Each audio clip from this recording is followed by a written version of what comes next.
We're not ready.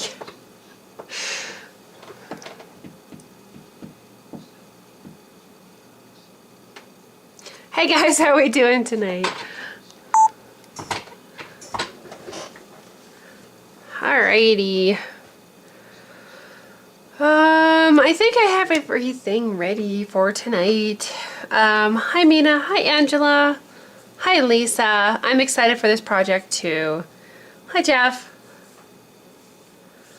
Awesome. Hi TH. So Mina, you have a lot of commissions for cutting boards. That's awesome. Very cool. Alrighty. So let me switch over here to our main screen. Let me turn this down or off. Okay. Oof. There we go. Okay. So I have been trying to find a suitable project, or I guess I could say pattern for this project, like all week. And I think I finally have one. And I don't think I can advertise on YouTube because it has wine involved, but that's fine. But I like it as a project and we will just go for it here. So I do not have this pattern on Wood Burning University yet because I just like got everything set up finally today. So here is the image that's been transferred onto the rainbow poplar, and as you can see, like this side it's really light, on the other side it's a little bit harder to see. I have never burned on rainbow poplar before, so I hope that this will really turn out well, but we'll do the best that we can here. Oh dear, I wondered about that. So this thing has a really beveled, almost kind of like a rounded bottom, which is pretty, but it doesn't want to stay on my little board that keeps it from flying away. I think what I'll do is I'll just turn the camera down a tad and we'll just get rid of that board. What do you think, guys? All right, hi Mellow Yellow. Okay, so I know it looks a little bit wonky right now. It's kind of hard to see, but we're just going to dive into this and see what we can do to make everything show up. So, let's see. This cutting board I got from It's David and Renee, from itsdavidandrenee.com. They make these beautiful, beautiful rainbow poplar cutting boards, and they are sanded beautifully on both sides. I really want to make like a coffee theme or something on the back side, but we'll see. I don't know yet if I'll do that. And then, yeah, this is a new for me, guys. I have not burned on this, so I'm excited. Okay, so let me get everything turned on here, which I should have done about 5 minutes ago, but we might jump over to the razor tip and kind of play around with the razor tip here because we do have a lot of these hard edges and hard lines. Sometimes the razor tip is very helpful for that. Awesome. Mina put the link in the description, the chat there. It's davidandrenee.com.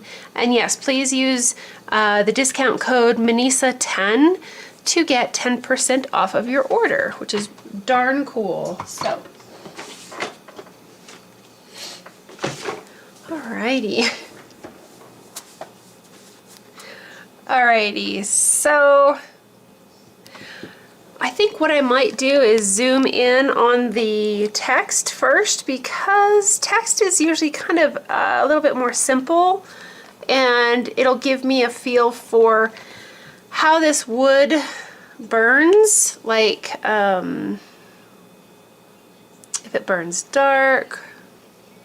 There we go, you guys are in focus. Okay, so anytime that you're burning text, you want to choose a very small point, something that is not really big and chunky.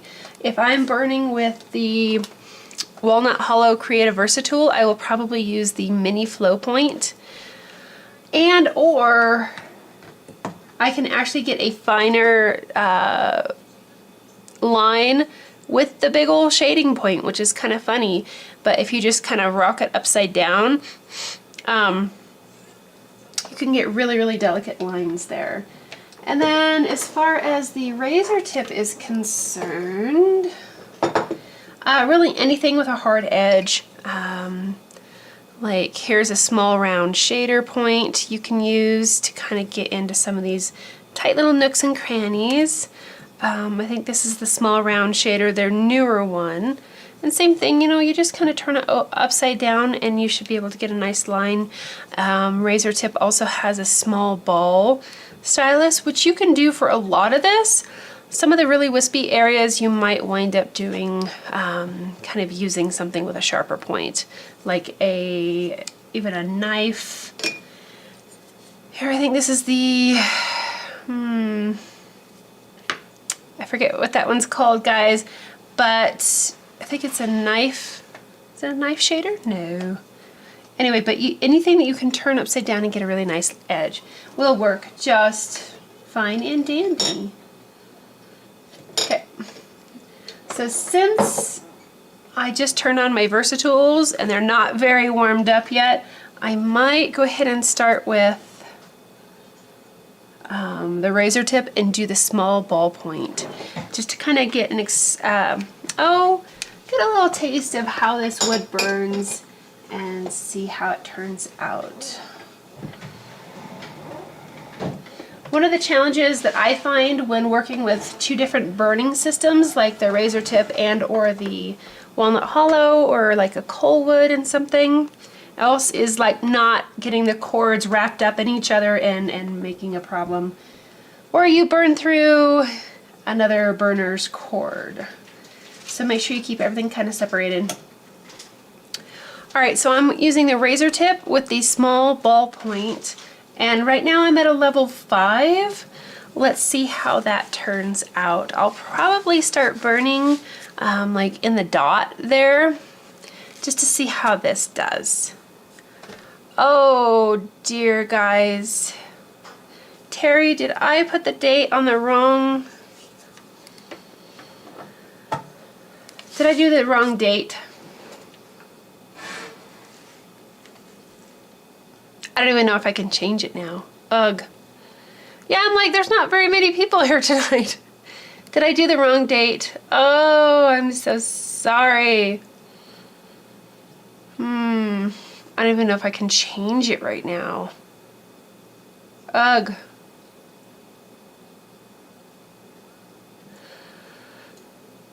Oh dear. Yeah, today's the 5th. Okay. Well, poop. Sorry, guys. I mean, normally we do like live streams on, yeah, the 5th. Okay, to everybody watching tomorrow on the 6th, when I said I was going to do this, I'm so sorry. I clicked the wrong date. Like, has that rolling thing, and I clicked the wrong thing. Okay. Hi, Rich. Hi, Kelly. See, now here's a good talking point. If you are subscribed, you'll know when I go live. So, with notifications on. So, all right, guys. Sorry about that. All right, so I am at a level 5 with a razor tip. Let's see. Well, I think that's okay. Let's kind of start. Well, that might be a little bit hot, actually. It's got a little bit of a ghosting effect. So I'm going to turn it down to a level 4. I'm just going to start with the outer edges there. Oh, Terry, no, I would not go back to Fridays without telling you guys. I just totally clicked the wrong button. I thought today was the 6th. It's been a long week, guys. Okay. So if everything looks a little bit dark, it's because it is the, there, I lightened it up a little bit. The wood is a little bit dark on this one side of the rainbow poplar. I'm just hoping that we can get the wood burning dark enough to kind of like compensate for that. Thanks for your understanding, TH. And I definitely apologize for putting the wrong date in there. But so many of you guys were like, it's Thursday, you know, she's got to be here. Usually if there's a schedule change, I'll like announce it a lot. All right, so I think that's working out okay, guys. Hi, Deb. Glad you can be here. Yep, I understand. Terry, happy anniversary. That is so fantastic. So yeah, right now I'm just kind of like outlining the text here. This helps me to kind of get a feel for how the wood burns. I think it's doing pretty well. I might actually even turn it up closer to a 5 and see if I just move the burner faster. I think it'll be okay. There we go, guys. Usually I like either the miniature flow point or a ballpoint for outlining text. That's just kind of my personal preference. I find that if you are using like a knife blade or anything, it kind of cuts into the wood. And sometimes if you have a wood that has a heavy grain, it can kind of influence, the grain can influence the point. And throw it this way and that way, and then you wind up with text that's not quite as smooth as you could get.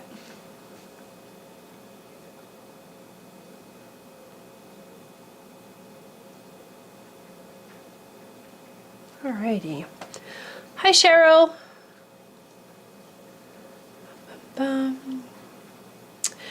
Jeff, I have the SSD10 as well, razor tip. Yeah, I like mine too, very much. There are certain projects that I like it better for than the Versatile, but it totally depends on the project. And I've kind of been challenging myself to use the razor tip a little bit more.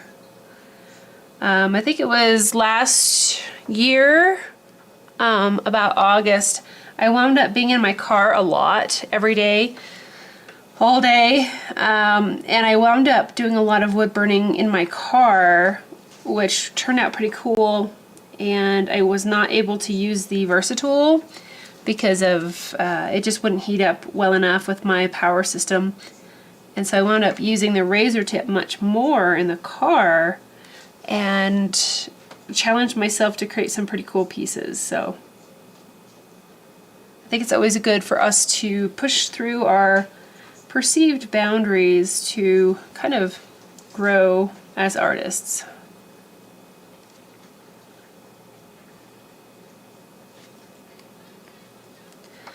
Okay, so this is working out so far, guys. Also, I don't really smell anything weird on the rainbow poplar. It seems to be very mild. I don't see a lot of smoke. I certainly don't smell anything weird. That's kind of an indicator for me, because I have asthma, that if, I'm like way out of the thing, that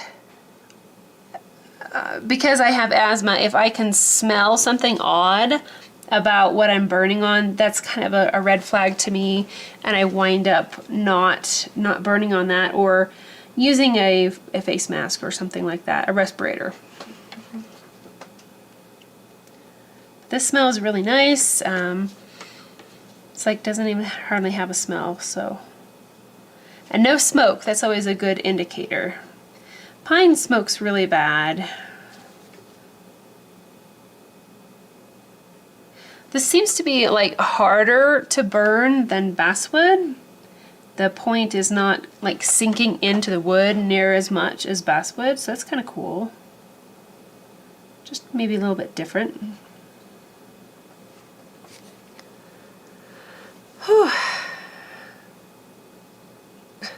Yeah, Lisa, absolutely. I definitely like to outline the text first. I feel like I have a little bit more control in that regard.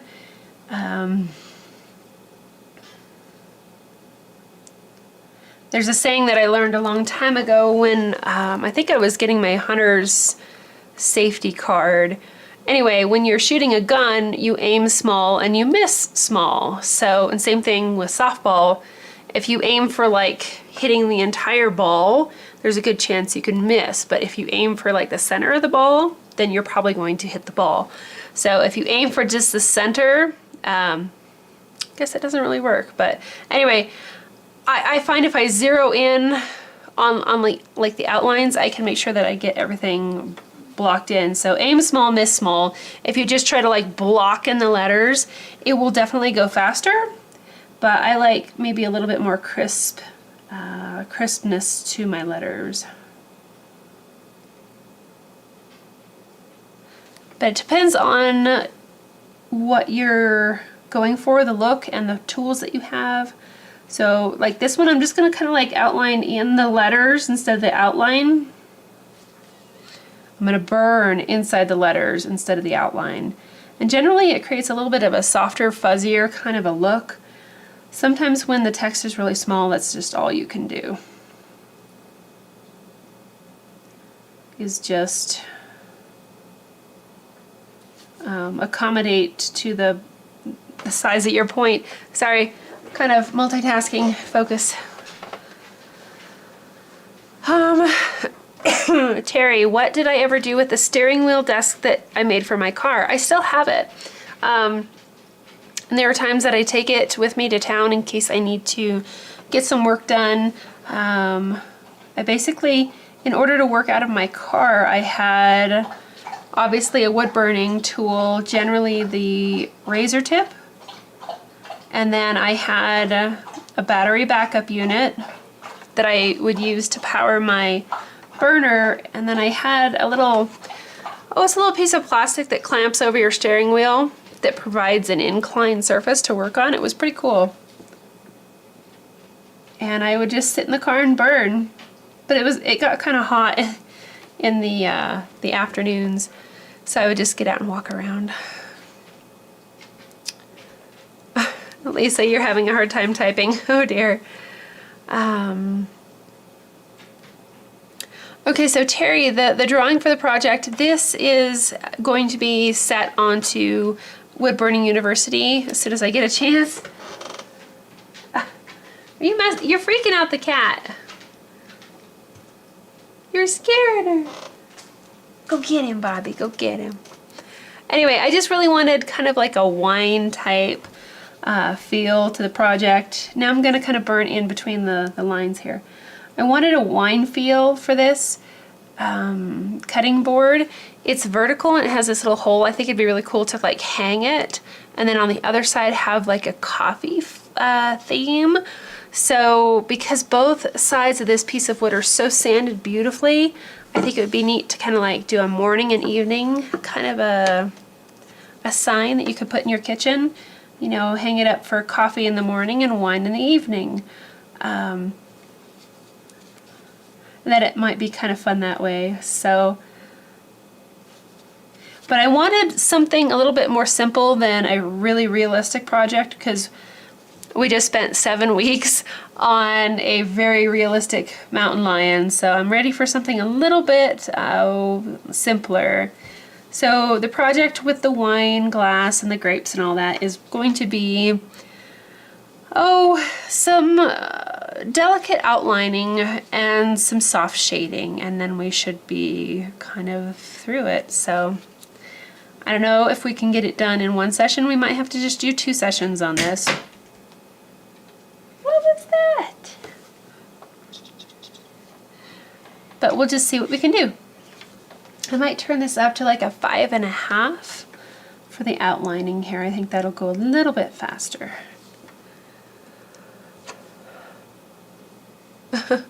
Yeah, Terry, it really was an interesting experience working out of my car.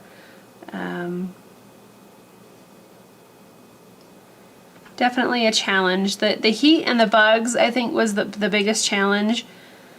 But other than that, I just really liked, it was quiet, and I found a nice place to kind of park and stay out of the way from all the noise. I found a nice little park, and if it would get too hot in the car, I would take my setup over to a park bench underneath a shade tree, and I would just set up my burner there, and I would just burn in the shade, like at a picnic table or something. So that worked out really well too. And I think I do have, that's a good question. I'm pretty sure that I have the battery backup units that I like to use for portable wood burning. I'm pretty sure that's on my Amazon store. So Wood Burning University, no, Amazon.com/Wood Burning University. I'm pretty sure I have some battery backup units on there on my online store, but if I don't, let me know and I'll put those on there. Because they're handy just to have around the house if, the power goes out and you need to charge up your cell phone or a flashlight or anything like that. Those little portable battery backup units are very, very cool. Thanks, Mina. Mina put the link in the chat there.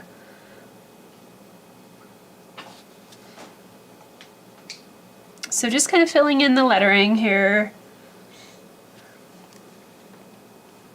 But see, that's showing up pretty well. I'm very pleasantly surprised at how it's looking.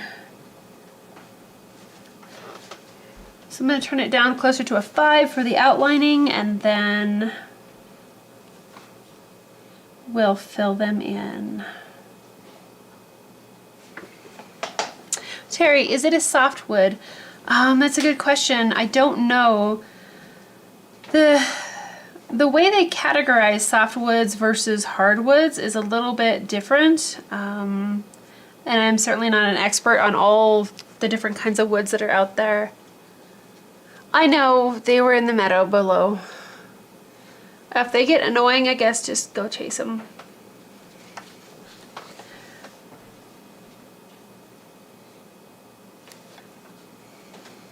Mina, you say the portable battery is there on my store. Okay, cool. Cool. Deb is asking if we're still going to do the Christmas decoration rounds. Yes, I think we should. What time? It is October.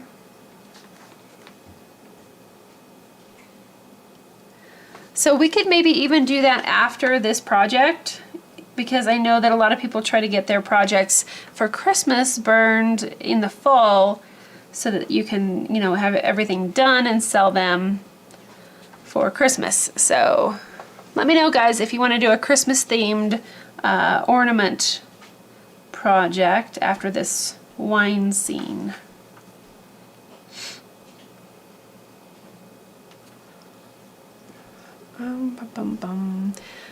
Lisa says that poplar is a medium wood. Okay, cool.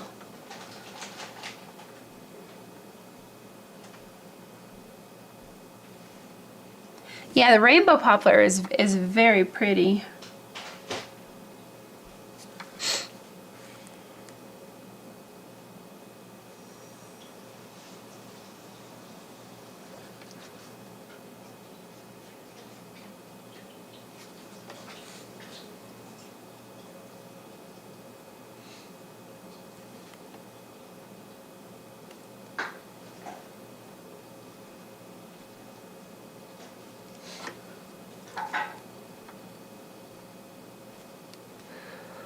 Okay, I think that's turning out pretty good, guys.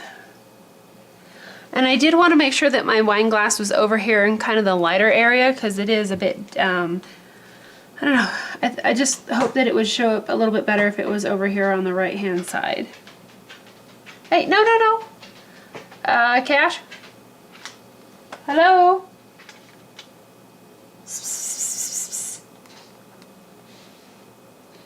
The cat is eating my notepad of sticky notes. It's kind of weird. Hey. Hello? Yeah? The dog wants out and the cat is eating my sticky notes. Okay. Thank you.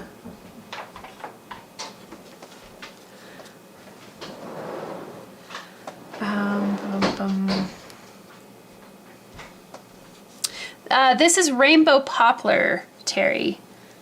I'm not sure. It just has an interesting color to it, I'm assuming.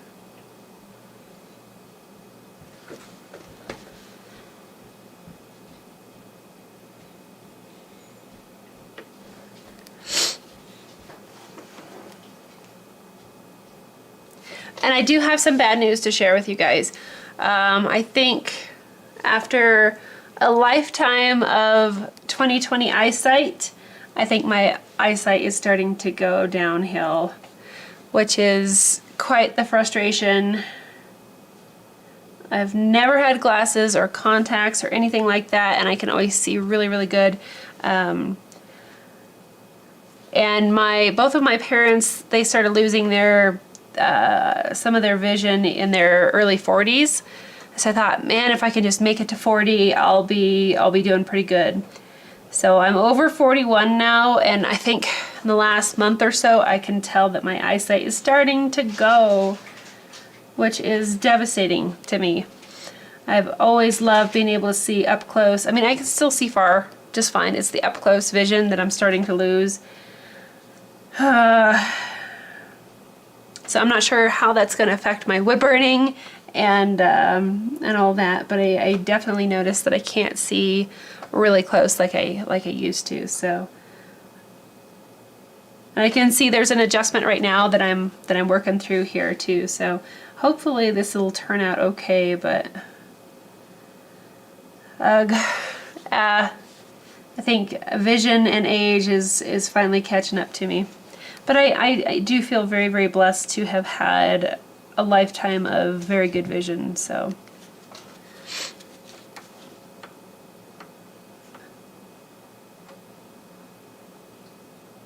I don't know, maybe my style will get looser, or I'll just get glasses and keep going with the really tiny details, because I love the tiny details. They're just a little bit harder to see now. But I'll do the best that I can with what I have. Let's see. Jeff, you'd like to see Christmas ornaments? Okay, cool. Maybe we'll do that the next project when we're done with this one here.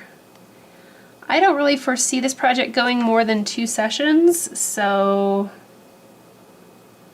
I think we can get it done fairly quickly and then give you guys a chance to start working on some Christmas themed stuff for if you have gifts or craft fairs or anything like that coming up.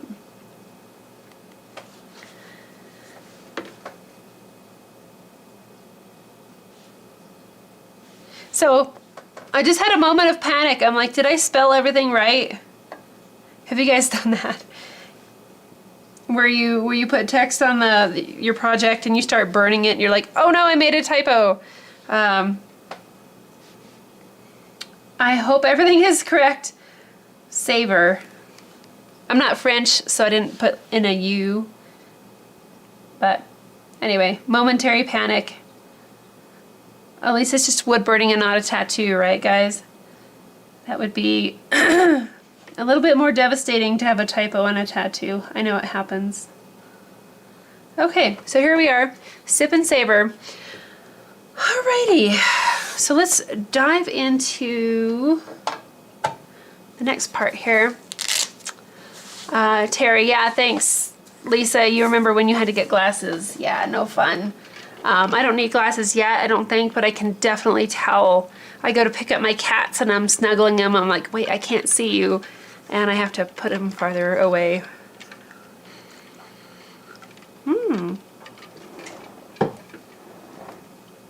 That's amazing.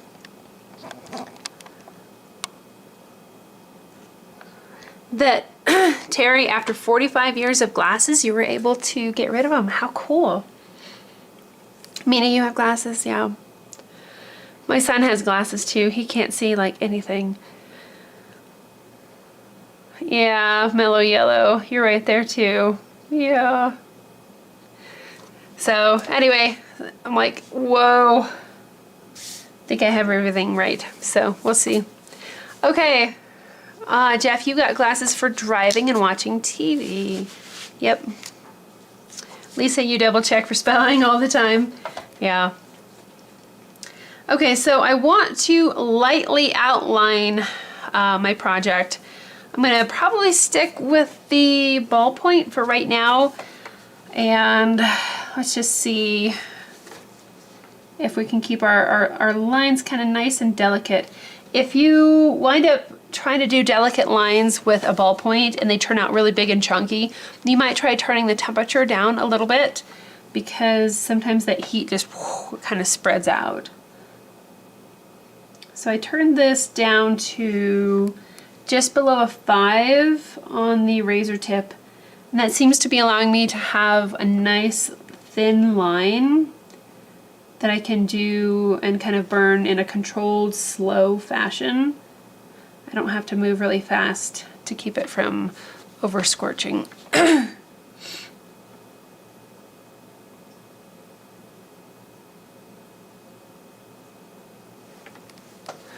Okay, so that's a pretty dainty line, and because the rainbow poplar is kind of dark on this one side, maybe we'll need to darken the line up a little bit. So we'll keep that in mind.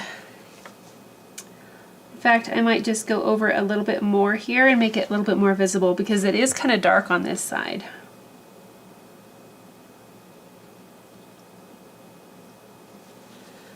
Hello, Frank.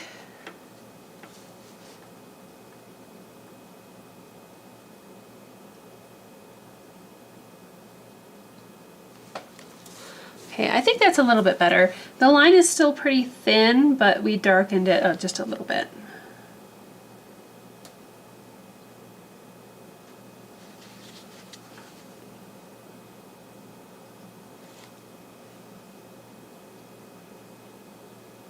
And I generally burn lines in kind of short motions. I don't just like burn everything in one smooth motion, because if you do get off, if you make a mistake, it's really kind of hard to correct a big swooping motion, whereas it's a little bit easier to correct smaller, tiny motions.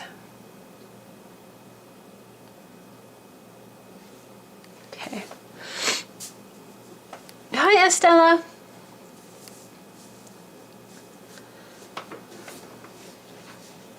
I don't usually use that. I'm not sure why I'm trying to. I don't usually use the little mouse pad thing, the wrist rest, when I am burning with the razor tip, because the point is so close to your fingers right here. It's just a little bit easier to work without the wrist rest.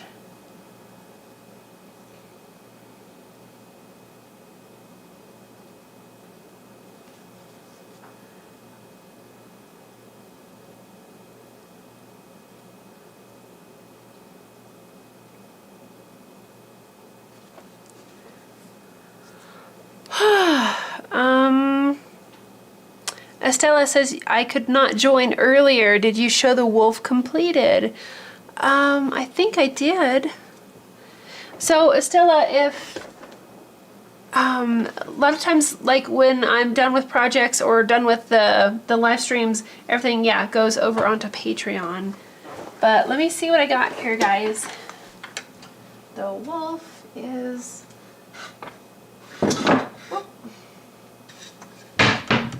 Okay, sorry.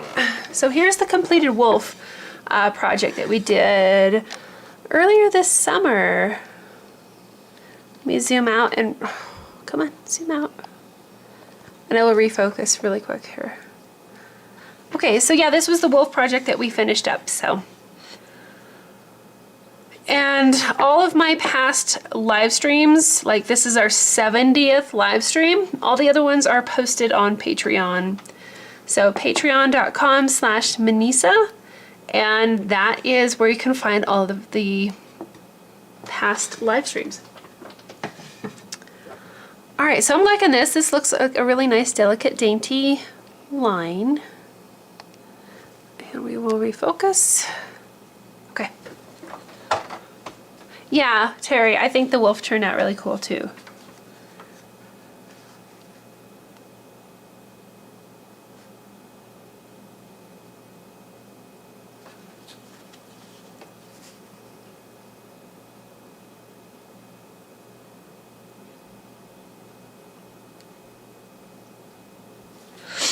Thanks, Mina.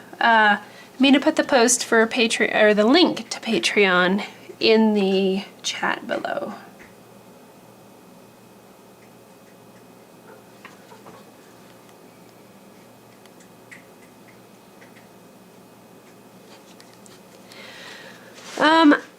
So yeah, our first step with this project is going to be basically outlining everything and just getting our base shapes kind of set.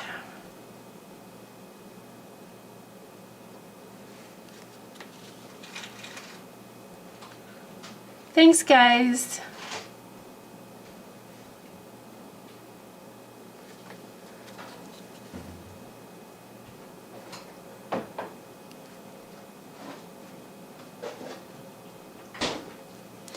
So feel free to throw out in the chat what you guys are working on right now, whether it's an art project or a home project or anything like that. Feel free to just kind of like chat and let each other know, you know, what's going on right now.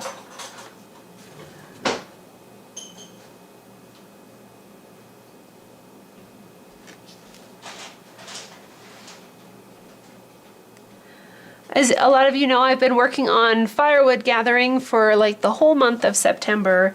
I think we're pretty much closing in on that. We have one more weekend to get a little bit more wood split and cut. But as far as cutting down trees and hauling them together, we're getting pretty close to being done with that. So that's nice. Get to move on to do something else for a bit.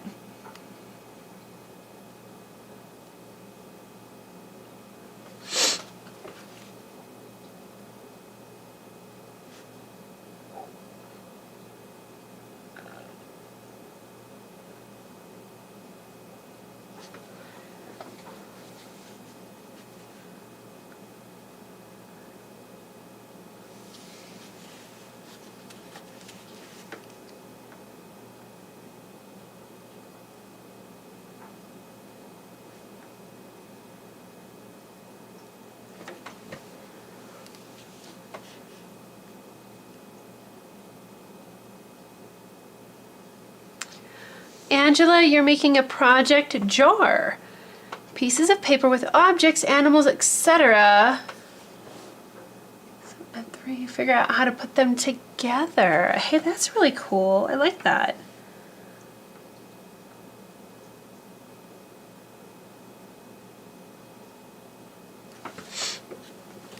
Alrighty. It's kind of a hard angle, but let me see what I can do here.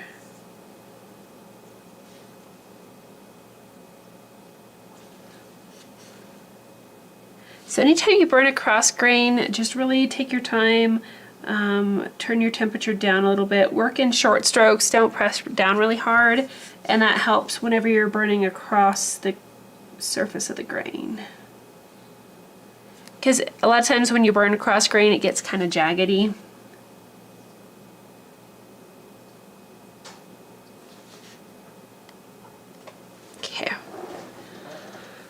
Alrighty, so we have kind of the bottle laid in here. Let's see about maybe working on the wine glass for just a tad.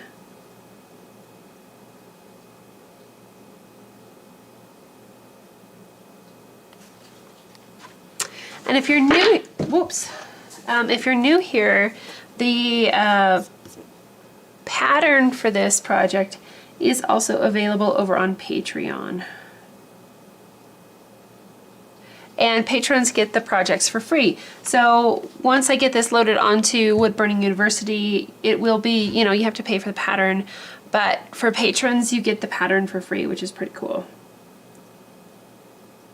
There's like over 50 patterns for free over on Patreon right now. And 70 live streams. So lots and lots of great information over there.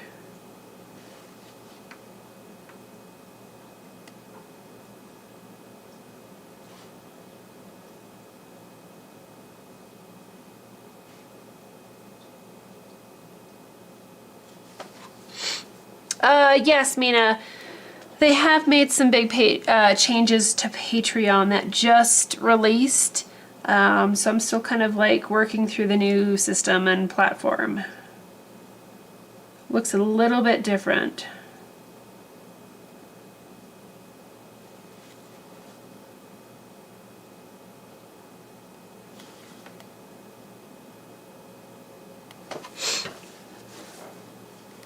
Okay.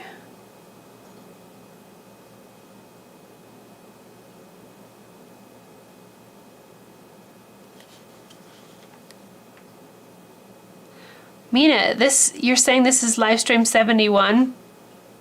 Uh-oh. Alrighty, I'll have to take a look there. Okay.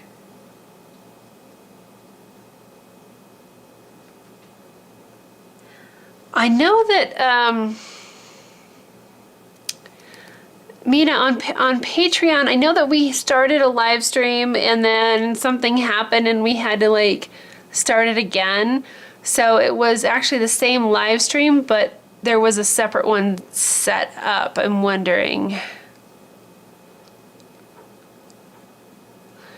That could be why. Like on Patreon, there could be 71 live streams because I know we did like a two-parter because the feed went down or something. I lost the feed and I had to restart it. So there might be 2 links in there, but I'll look into that. Thanks, Mina.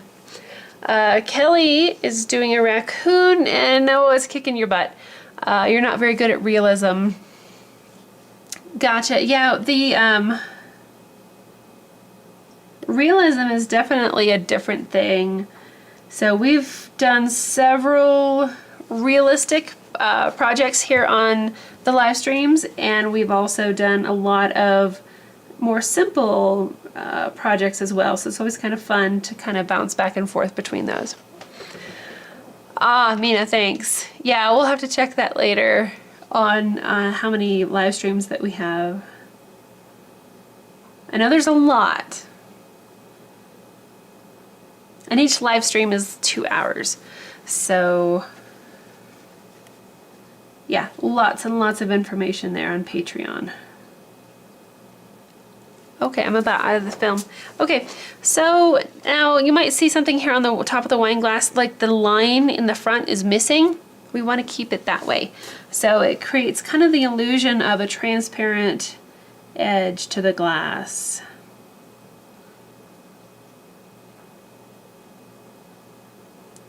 So we'll just kind of do a wispy line there that disappears. Kind of like that. In realistic wine glasses, you can actually see kind of like a little lip there where there's shading underneath. We don't need to really do that right now because this is a much more simple project. Okay, so then we have kind of like a little V-shaped pattern here, like a sideways V. And a little bit of the liquid in the wine glass on the back side. Another kind of a little V-shaped pattern in the corner and the front of the wine.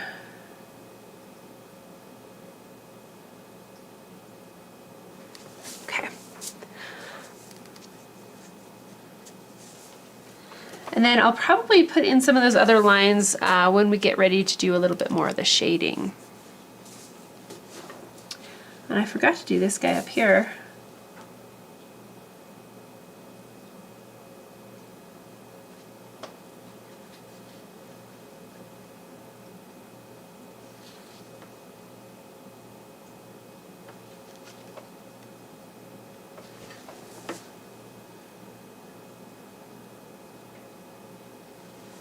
Alrighty. Okay, so I'm gonna kind of zoom down, haha. Just move the camera down a tad and we'll start working on some of the grapes and the little chunks of cheese.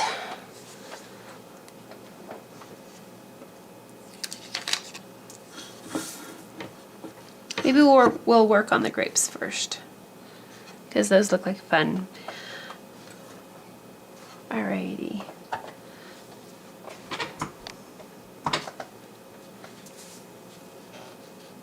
Okay, let's see. So just lots of little circly orbs here. Don't worry about the shading just yet. We're just going to kind of outline some of the darker areas of the grapes.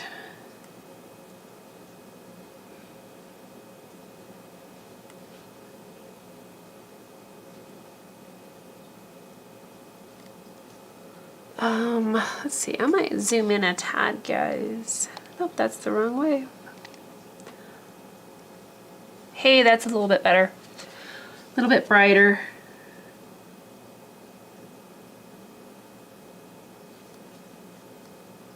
So anytime you're burning curves, just really, I like to do smaller sections instead of a big curve, but whatever works best for you, that's totally fine.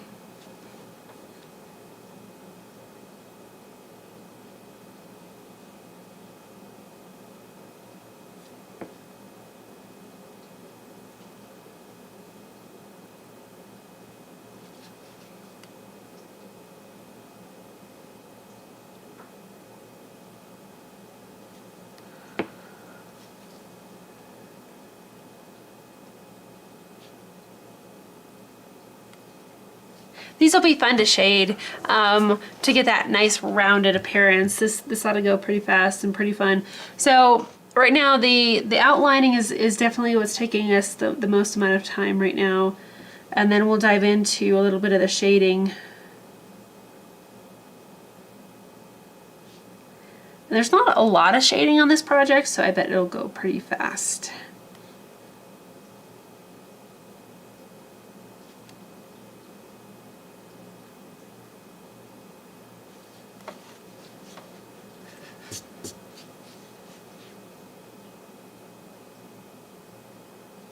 So you guys have any questions at any time, just let me know.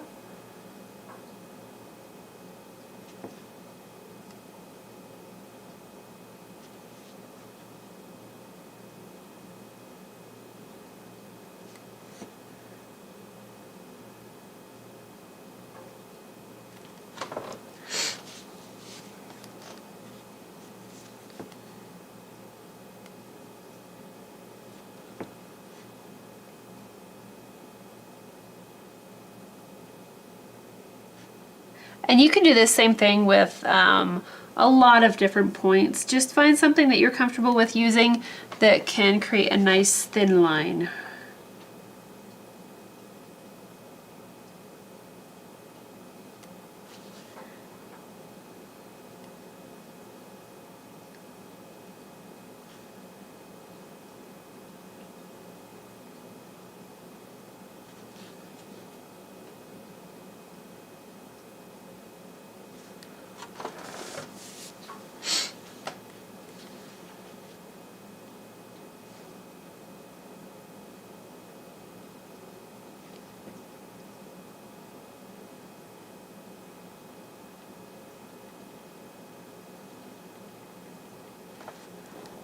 I love how the grapes look like they're overlapping each other with just these partial curves. I think it's awesome.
All right, just a couple more and we'll kind of get these grapes blocked in.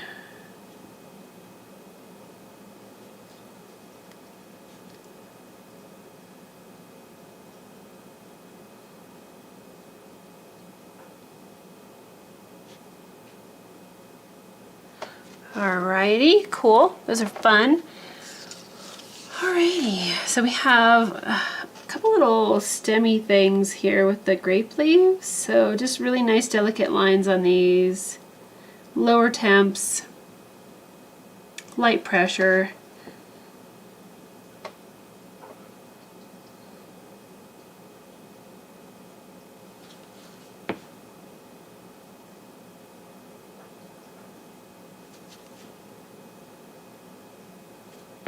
And I did kind of change up my leaves here from the reference photo. I just try to kind of maybe simplify the stems a little bit more.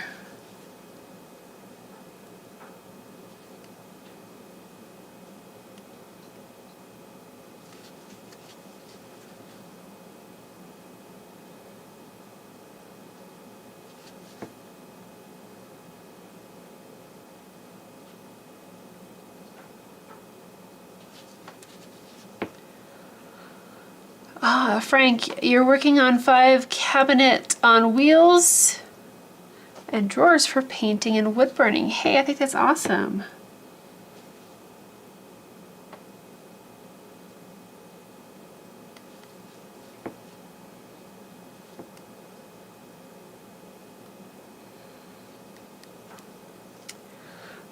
Frank, you're drawing it up and then you bought the wood to build it. Cool.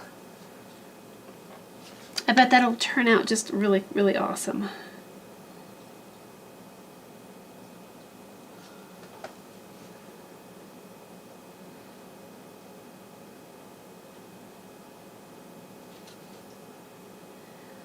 So just kind of outlining these little dainty, delicate little leaves here.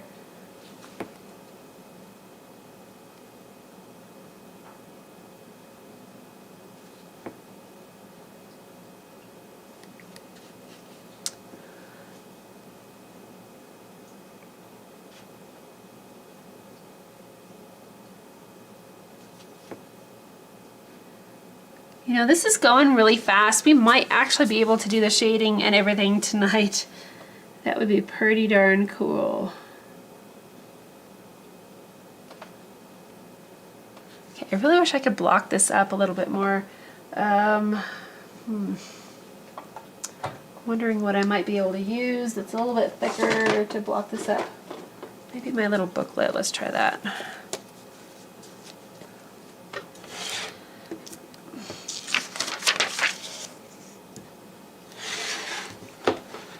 Just as long as it doesn't attack me, I think we'll be okay.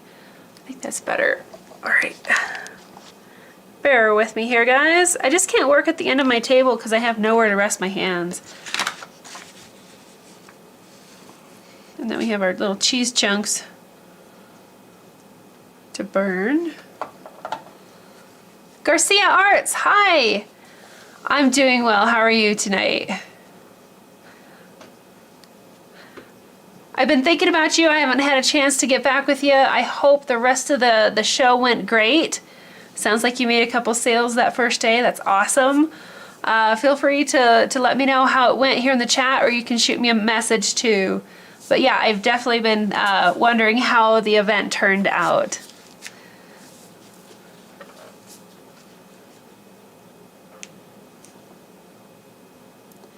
And I'm assuming you made it home safely.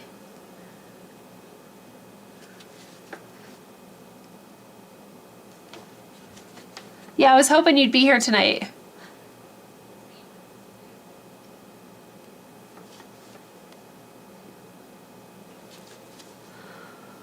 Oh, it did go good. Okay, great. And you made some sales and learned a lot. Okay.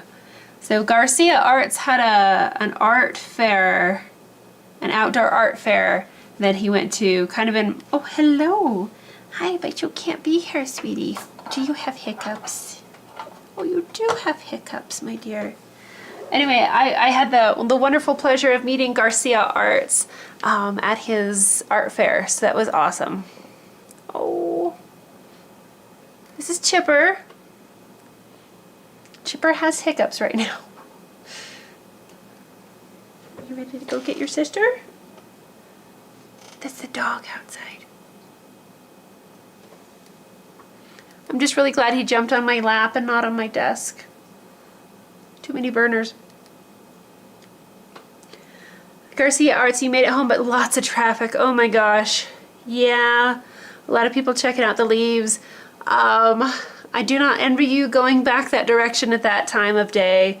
Anytime you go with the traffic, it can get really, really intense. All right, buddy, you're gonna have to go play. Go find a toy. That's the dog. Go get the doggy. Yeah, I've made that trip that you've made, that you made coming from the art show, and it's no fun. It can be very, very long trips. So very glad that you made it back okay.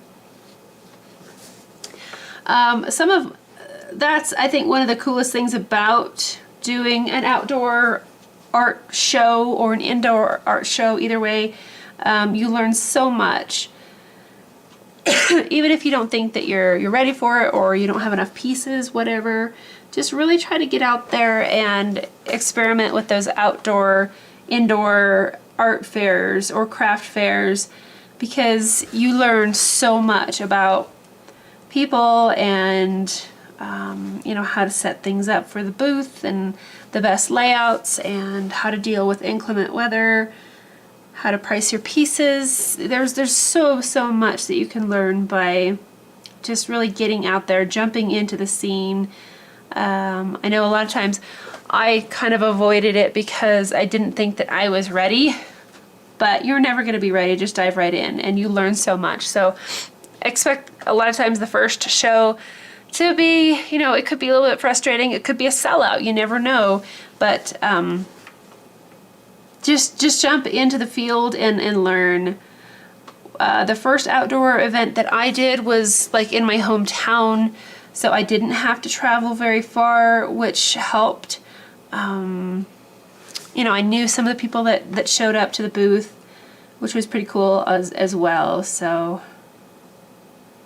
just keep learning, and the next time you do it, it'll go better and smoother and all of that.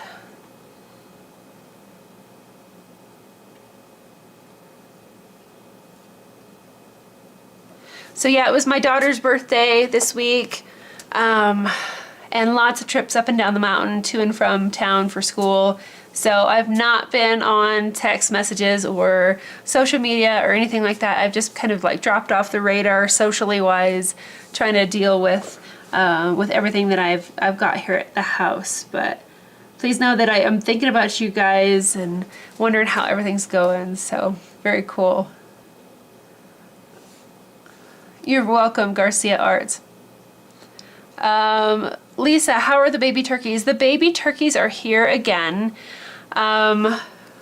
So I don't know if I told you guys, but we've been feeding tom turkeys, you know, for a couple years, and every year that the turkeys change a little bit. You know, some new turkeys show up, some old turkeys are gone, either passed away or whatever. And this year we have been feeding about 8 to 9 tom turkeys and 1 hen. So 1 female turkey, and we called her Sally. Why? I don't know. Well, we had a hairy turkey. So when Harry met Sally, anyway, her name is Sally. And we've not seen the tom turkeys here for a few days, but all of a sudden a whole bunch of babies and hens showed up. I'm talking 30 turkeys. And they all showed up for corn. And I'm like, where did they come from? How do they know that there was corn here? So I went outside to put out corn for the horde of 30 turkeys, and all of them ran away except for 1 hen.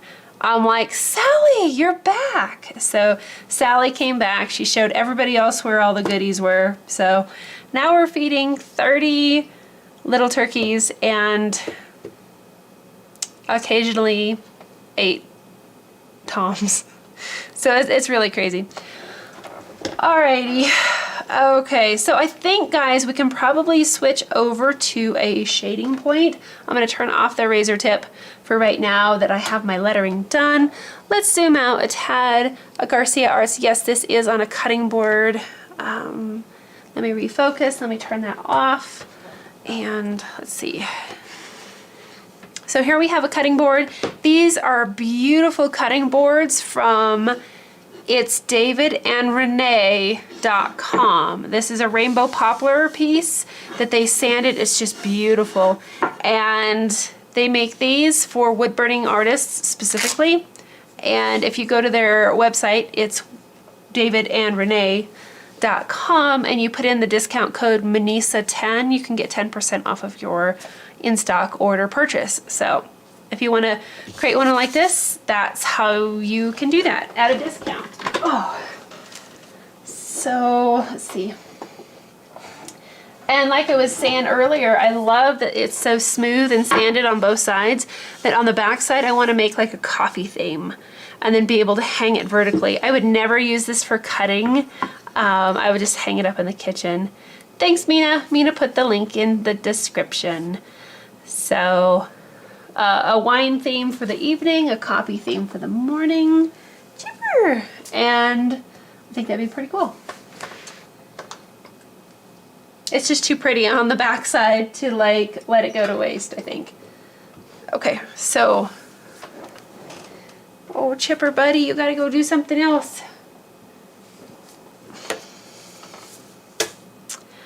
Hang on, guys. I need to relocate a kitty. Come here, buddy. You can't be here right now. I love you, but you cannot be here. Come on. Oh, come on, buddy.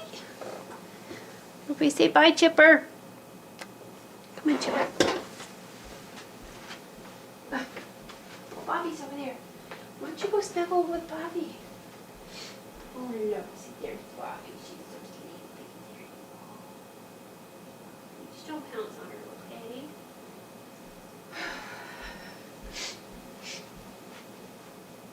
Where is... Oh, there.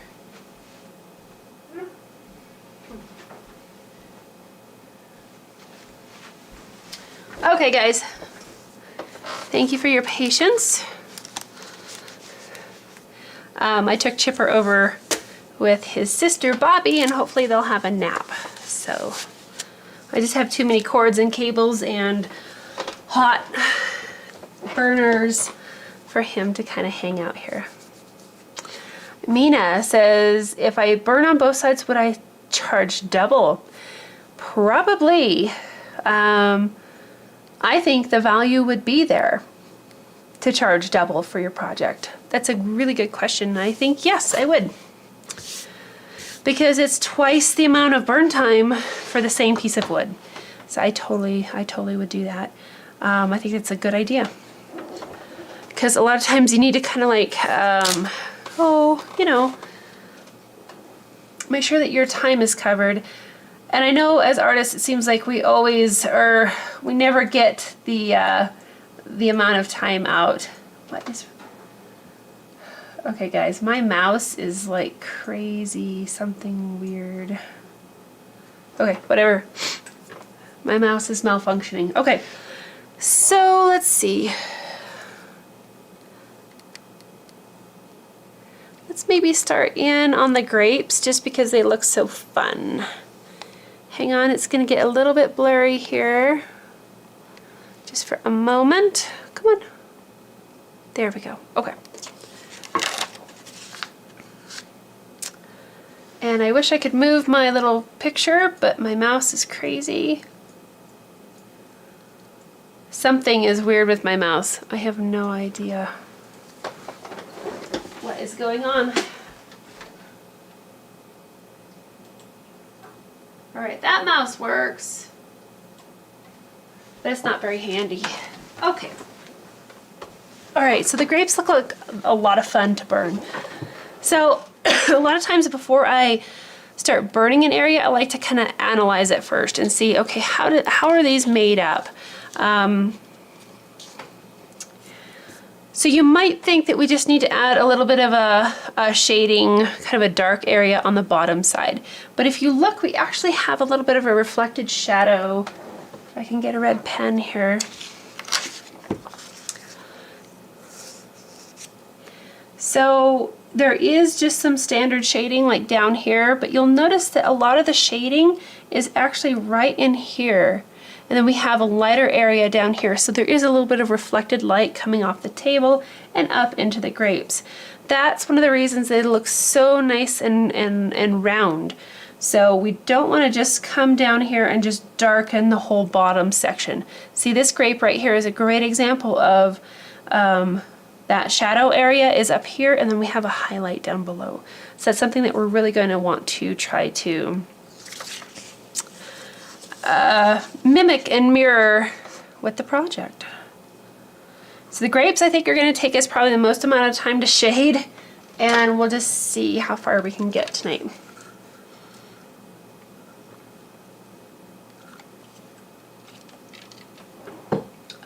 Angela, any ideas for the project jar? That's a good question. Pick 3 things with objects and animals. That could be like a lot of fun. I love cats. You know, lions. Lions are always fun, so I would definitely put lions in the jar. Okay. The moon. I love the moon. That'd be a fun project. I've always wanted to burn the moon. Now, where did that go? So the cat jumps up here and I lose everything. Okay. I'm ready, guys. Let's see. So I switched back over to the shading point. Anytime you have a confusing or a complicated subject like this, a lot of times I will put my finger on the exact area that I'm working on. So I'm working on that grape right there. We're going to put in kind of a nice light shading. My burner might be a little bit hot, but I might just blow on it and try to go for it.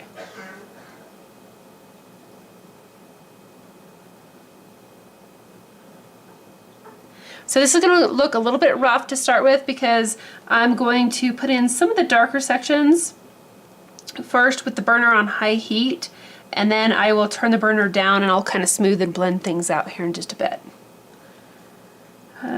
This guy doesn't have hardly anything there. And I will notice that when the grapes get farther up into the clump, you don't see as much as that of that reflected light. So the light is coming off the table, so you're going to see that more closer to the grapes that are actually on the table.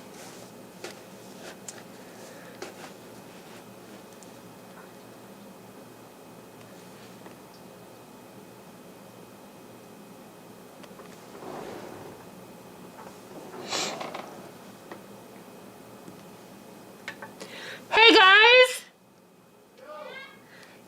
Let the dog in!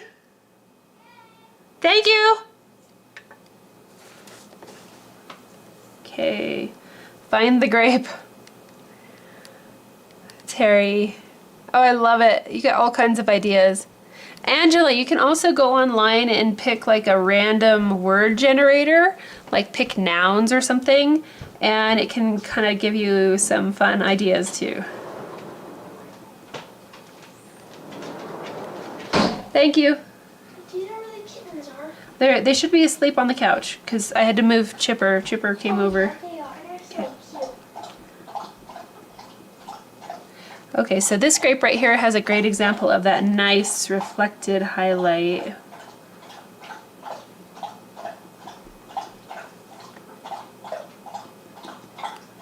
And this guy here has a little bit of it.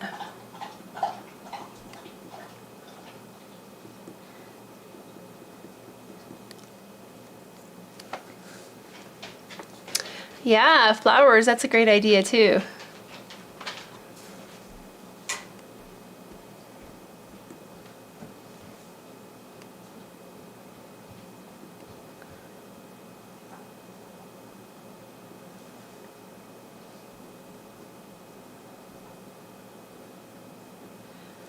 So a lot of times I'll just oh my gosh, my picture's in the way, guys. You gotta yell at me. Say, hey, we can't see what's going on.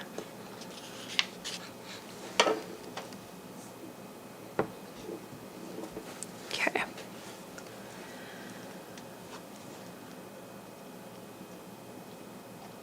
Hi, Sophie. No, you can't bump me right now. I know you want to be petted. Sophie was very thirsty, guys. She was outside for a bit, so she just came in. Then we have some of these really nice dark spots in here, some real dark nooks and crannies within the grapes.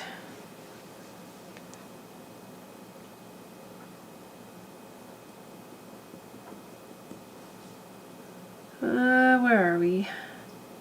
So yeah, just kind of take each grape as it comes. Really check out the reference photo. One thing I don't want you to do is just kind of get into a rhythm and make all the grapes look the same. Because as you can see here, they each have kind of their own different shading. Here's a great example of this little grape right here of the rounded nature of shading on both sides. So we have shading over here and at the bottom, and then the shading kind of comes around on this side. So that's a good way to make something rounded, is to shade it on both sides.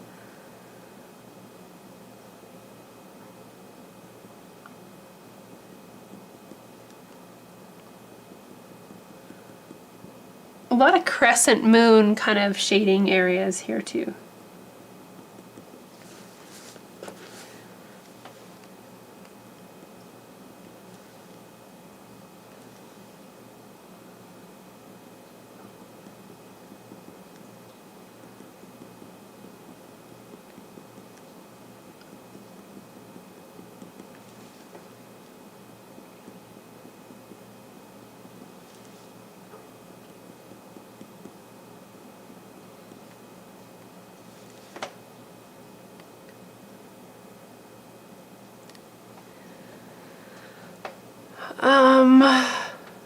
Terry, you're having some focus issues as far as the live stream goes blurry on your laptop, but not on the TV.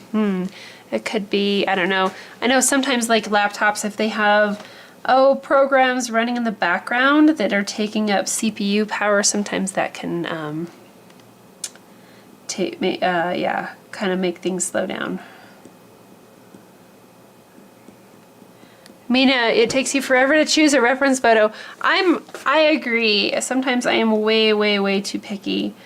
And then I get analysis paralysis and I can't decide what project that I want to create, and so I wind up not doing anything because I can't pick or choose. So it's always kind of a frustration.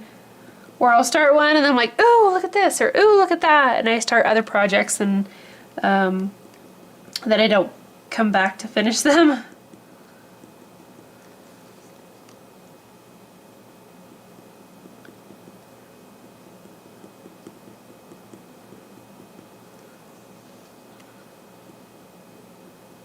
So again, this is just kind of our initial kind of blocking in of our shading, and then we'll smooth everything out here in just a tad.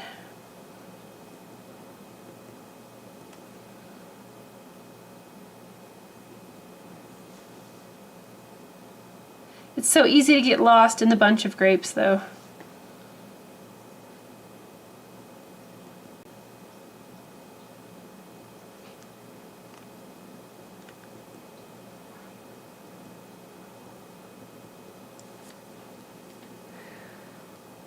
Terry, you're the same as far as trying to challenge or one of the biggest challenges is picking a reference photo. Yeah, I've always been there. I get too many wonderful ideas and not enough time. I'm like, oh, I want to do all of these, but then you just have to settle and pick one, so.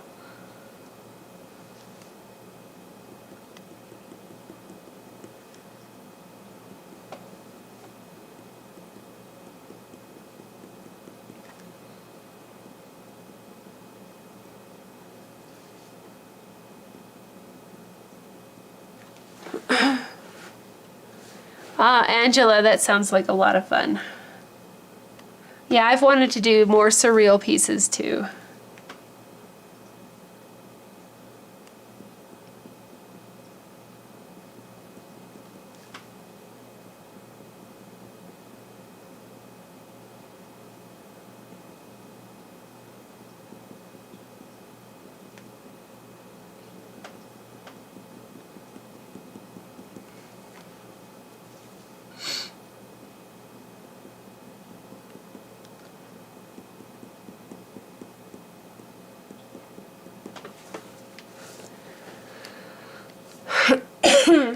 Rich says, it's interesting how the shading creates such depth and texture.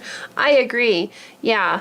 And that's why I don't want you guys to have just like a cookie cutter kind of, like I could say, shade grapes this way.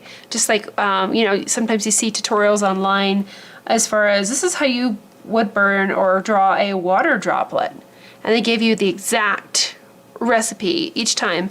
But I think you have to be a little bit more dynamic than that, because the way that the light plays on each grape is it's bouncing off the other grapes that are nearby. So you don't want to have just a standard cookie cutter, you know, this is how you do XYZ. You have to be able to, I think, really analyze what you're seeing and try to replicate that. Because I can tell you, if I did a whole field of grapes like this is a very dynamic, beautiful bunch of grapes. And if I wood burned each grape exactly the same shading, same highlights, it just, it's gonna look a little bit off. It's gonna look too static, I think. So take each grape as it comes, burn each and every one, you know, even if it takes a little bit longer, I think it gives you a better end product.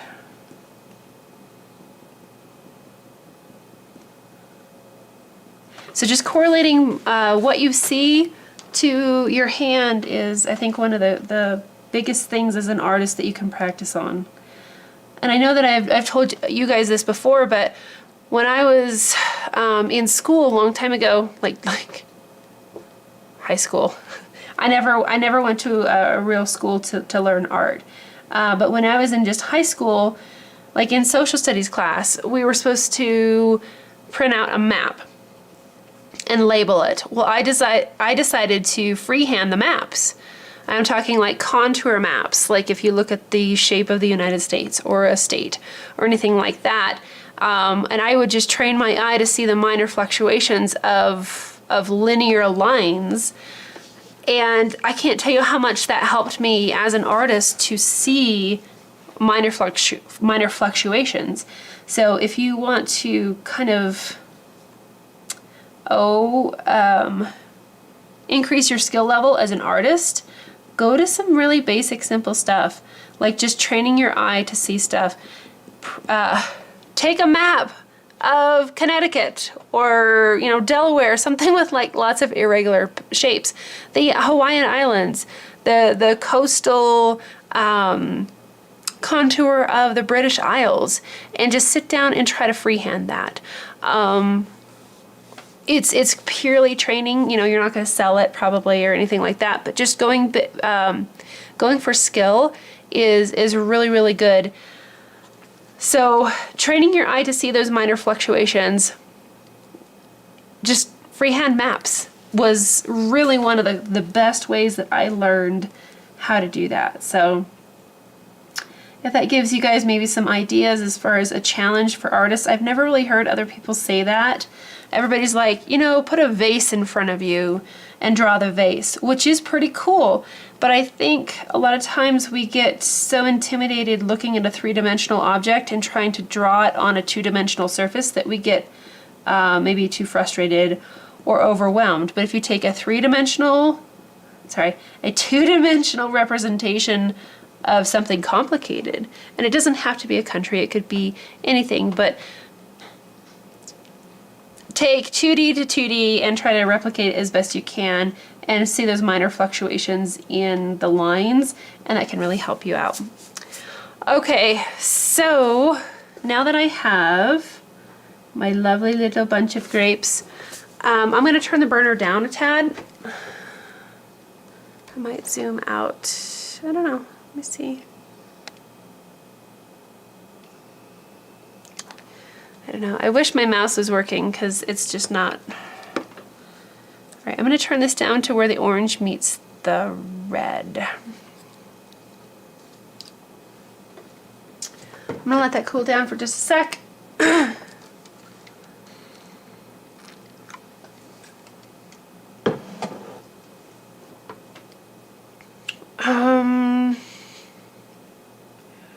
Lisa, you've learned a lot. Oh, that's awesome. That makes me feel very, very, very wonderful. I'm glad that you guys have learned.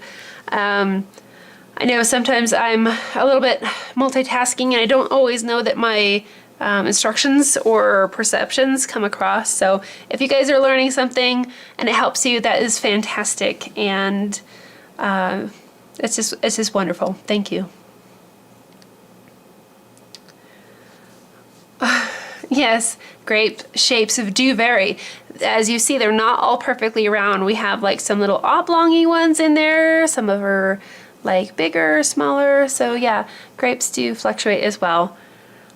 Yeah, Lisa, I think it would look like plastic grapes and not real grapes. Yeah, you have to go with the flow here.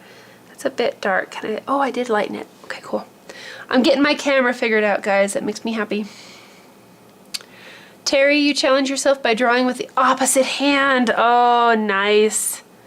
You did that with 2 dilapidated barns and ended up selling prints of both. How cool. Another thing that's really good to do is to draw upside down. Not like, don't hang upside down. Put your artwork upside down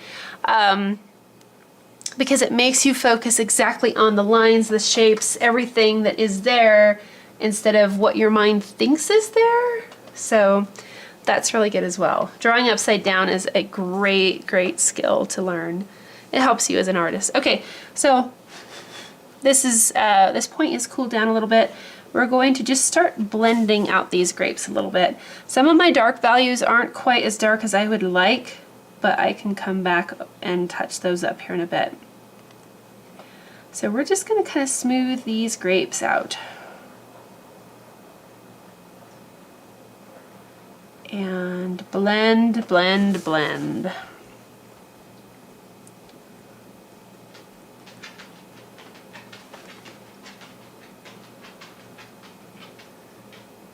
Because I know I do have a tutorial, it's a written tutorial about, it's a realistic wine scene with grapes. It's basically the same thing but without the cheese, and it's more realistic, and it's burned on basswood. It's a little bit bigger, it's like 9 by 12 inches, and I was really struggling to burn something that complicated on camera. I've since learned that I don't have to always turn the wood like I did back then. So doing live streams for you guys has definitely helped me grow as an artist and has allowed me to be able to create more complicated tutorials or instruction. But this is the first time I've burned something like this live or video. Usually something complicated like grapes I usually don't burn on camera just because I'm turning the wood and kind of struggling to figure it out myself. So lots of smoothing and blending.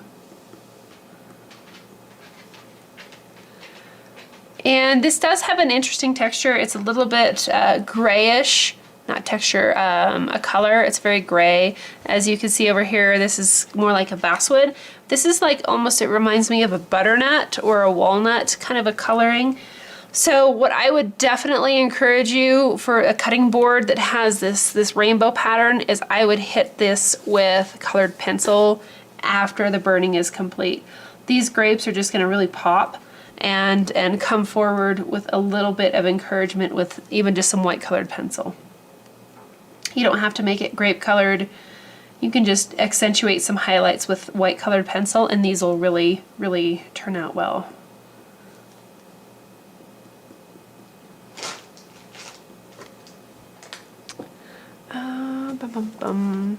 Terry, you love drawing upside down. Yeah, I do that a lot. Awesome. Hello, Sophie. You're a good girl.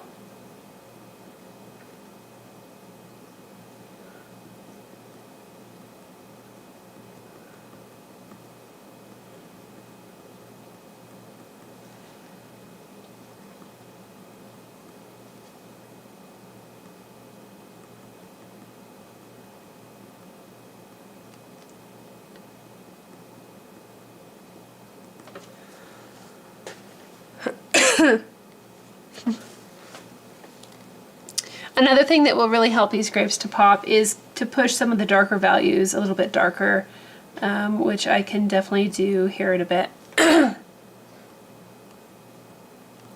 To really create, I think, the full illusion of depth, you need the brightest whites and the darkest darks, and then the full range of values inside.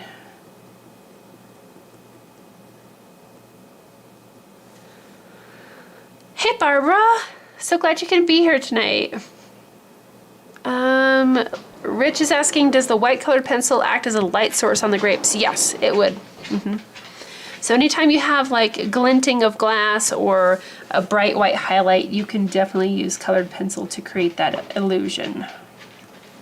Because our main surface is not white, so we're lacking a lot of value as, you know, right off the bat.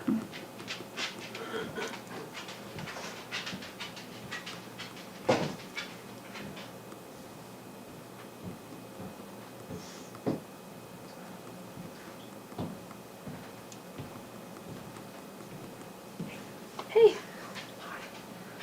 How's it going? Good. Looks like fun. Yeah. Making some pretty good progress tonight. Good. Good. Anything I need to do or know? I think we're good right now. Okay. We'll decompress and debrief in a bit. Okay. What are we eating? There should be more from last night. Dinner? The Ritz? Oh, yes, of course. All right, I'll do that. Okay. Good night, Lisa. Thanks for being here.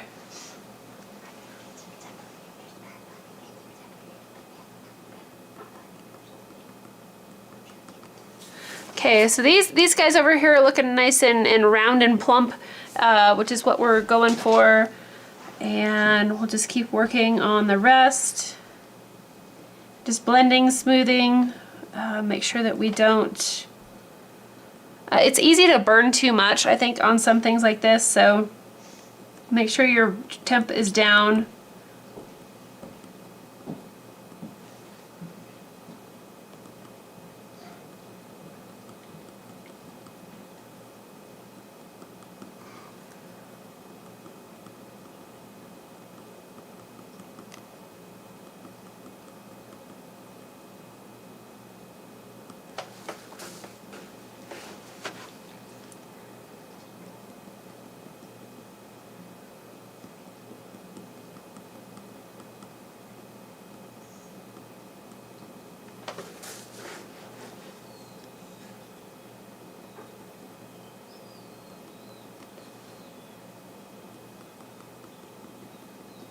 And I am blowing on the point here, guys, to try to adjust my temp down a little bit more.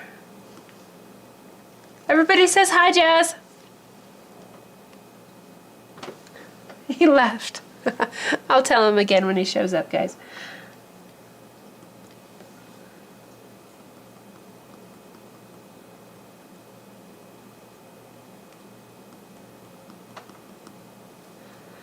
Grapes and cheese, two of your favorite things, Barbara. Yep. And they're so fun to wood burn here too. I love burning grapes. To create the illusion of something round is a lot of fun.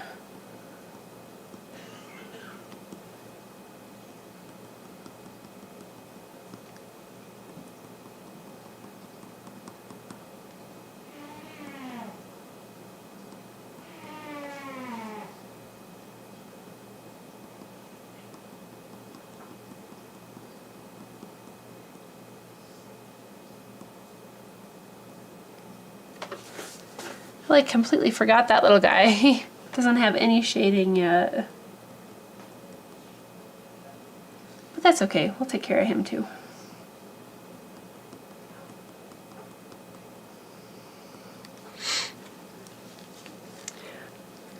Thanks. Mina, yeah, I think they do look a little bit too white.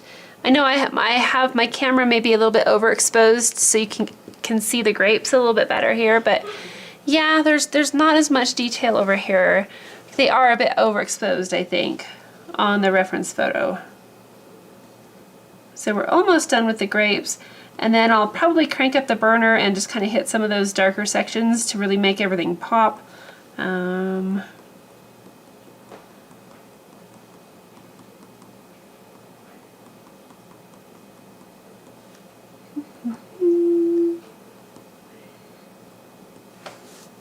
Oh, I forgot this guy here too.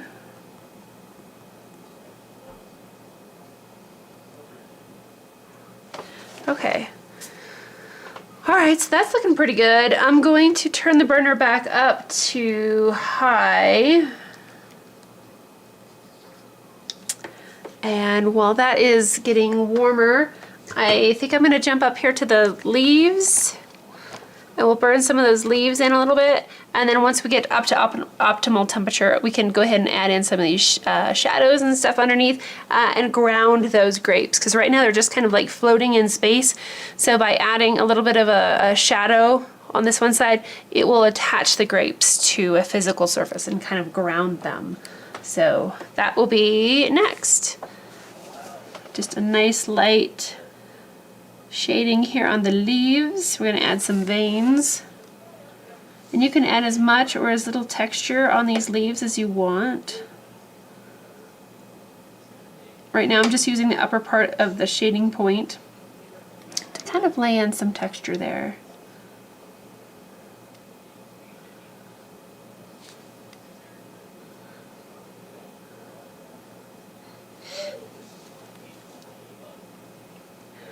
Not a whole lot of shading on these leaves, but I will add a little bit just so they don't look so flat. So we can probably kind of add some soft shading down here and on the bottom side of this vein and on this side of the vein and then a little bit down in there. So it still has an outline because we outlined everything, but that helps to ground it a little bit more. You can also even add a little bit of, kind of soft shading around the edges of the leaf to make it look, I don't know, maybe a little bit more 3D-ish.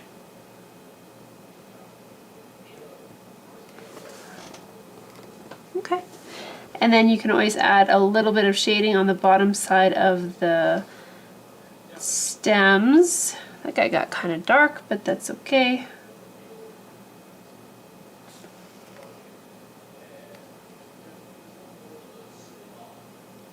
Again, this is not going to be a super realistic project, but just this gives you a great idea of how to go about realistic grapes. You're basically going to do the same thing that we did here on the simple grapes with realistic grapes, but with the realistic grapes, you're not going to have as much of the heavy outlining. Barbara, on the wine bottle label, am I going to put Robinson Vineyard or Woodburn Select Wine? Hey, I love that idea. Maybe we'll just leave the label blank for right now, and then we can add something in here in just a bit. I'm not going to get to the label tonight, so we can add something in later. That would be fun. I agree, leaves are so much fun to burn.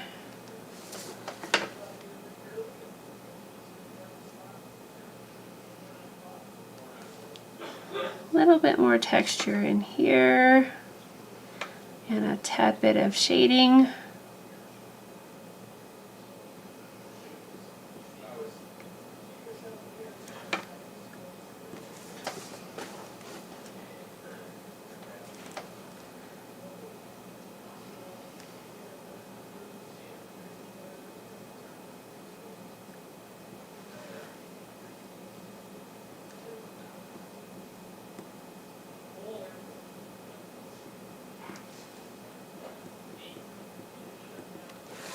Alrighty.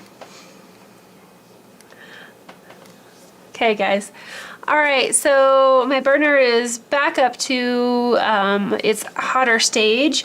So let's start putting in some of these nice dark shadows underneath here.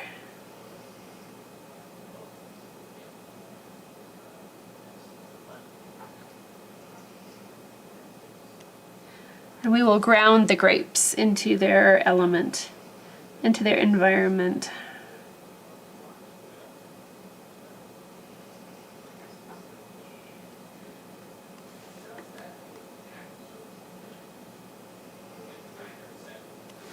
Okay, so I have kind of a hard edge next to the grapes and then a soft edge away from the grapes so I can blend everything together.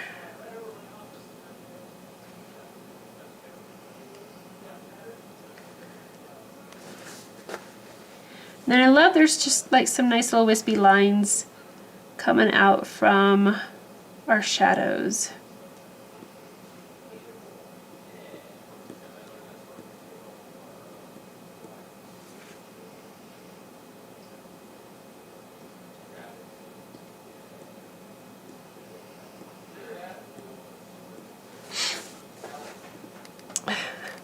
If you ground the grapes, they become wine. Terry, I love it.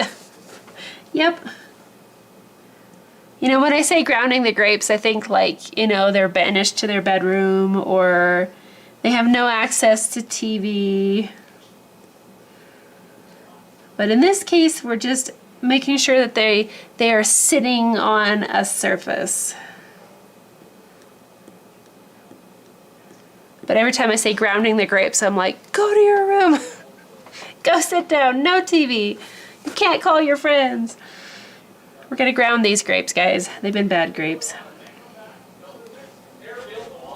So just kind of blending out away from our grounded grapes.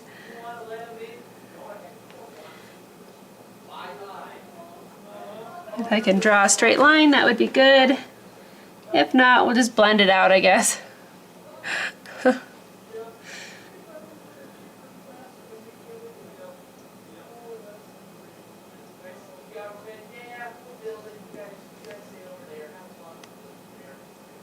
Okay, so that's looking a little bit more grounded in reality. We're going to add some more shading in through here. So, guys, if you're doing this project, don't do what I'm doing and trying to burn sideways. Turn the wood into a more comfortable situation, guys, totally. Because my wrist is getting fatigued. So turn the wood to a more comfortable position. It would take me so long, you know, to redo the camera and all that, so I'm just going to go for it. But definitely burn in the most comfortable position for your hand. You don't have to burn everything straight up and down just because I do. Because if I weren't filming, I would turn the wood. I just burn like this so you guys don't have to, you know, look at everything sideways.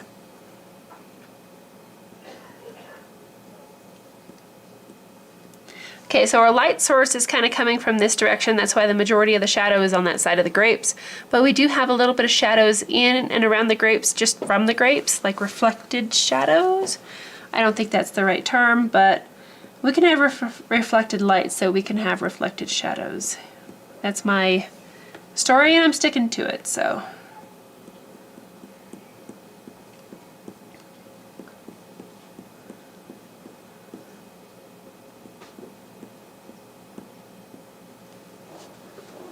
Oh. Uh-oh, hi Chipper. Hey buddy. No, you can't climb my leg because you have really sharp claws. Chipper. Oh, come here, buddy. Oh, you're just so lovey, aren't you? Okay, come here. Chipper really loves to be picked up and held.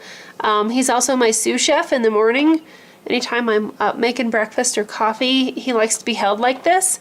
And I basically make breakfast and coffee one-handed while he helps. He just loves to watch what's going on, and he tries to hit my coffee cup and all that, so. Hello, Omar. Sorry guys, brief intermission. Hey Jess. Uh-oh. Hi Bobby. Now they're both here. But yeah, I'll just pack him around the kitchen like this with his little paws there, and he watches me make all kinds of stuff, and he likes when the eggs go in the pan because they make a funny noise. Hold on. Hey guys! Hello! You need somebody? Yeah! I'll be right there. I'm attacked by kittens. The kittens have attacked. Kitty break. Yep, everybody needs a kitten break once in a while. Yes. I have a cute and lovely problem. Keep him. Well, I know, but I can't wood He's gonna burn. be the main star. I can't wood burn with one He'll hand. be the main star. He'll whack the burner. We don't want his paws to. How did you already do that much? It's going pretty fast. Okay, you're gonna have to take him. Come on, He's buddy. really lovey and he's purty, so Come here. he needs some lovin's. You got him? Okay, thank you. Yeah. Ouch, ouch. Good girl. Alrighty. Thanks guys for your patience. Real life, real pets. They need love. Okay, so we're working on the shadows on our grapes. I might even touch up some of these shadows and make them a tad darker.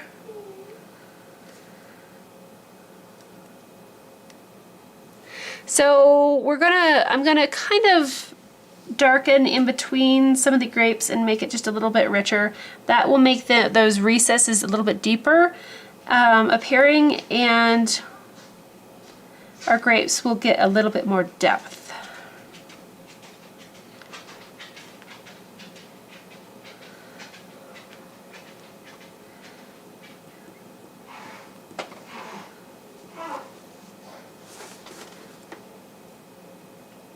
But I've wanted to burn these grapes for so long, guys. They're always one of my favorite things. So we'll get the grapes done first, and then we'll kind of go from there on the rest of the project. But we will definitely do a part 2 on our little wine scene here. And I could probably, hopefully, show you how to add a touch of white colored pencil at the end of the next live stream. Because I would imagine we'll get this done and then have time to add a little bit of white. And you don't have to add just white. You can add like colored pencil, paint, whatever you want to add. Terry, I will tell her that you guys wish her happy birthday. She took off with the cat, so when she comes back, I'll let her know. Thanks. Yeah, she's the big 9. The last year of single digits. And this is a nice time when you're burning the shadows to kind of touch up any grapes that didn't turn out very round, like this guy right here. And just kind of clean things up a little bit.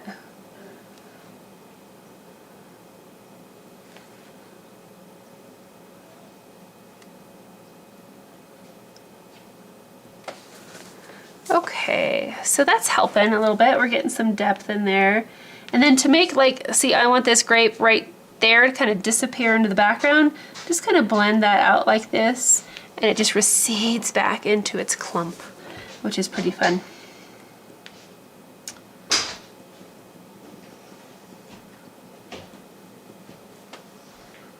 Just like this guy right down here, just kind of blend him and he'll just kind of push back in there.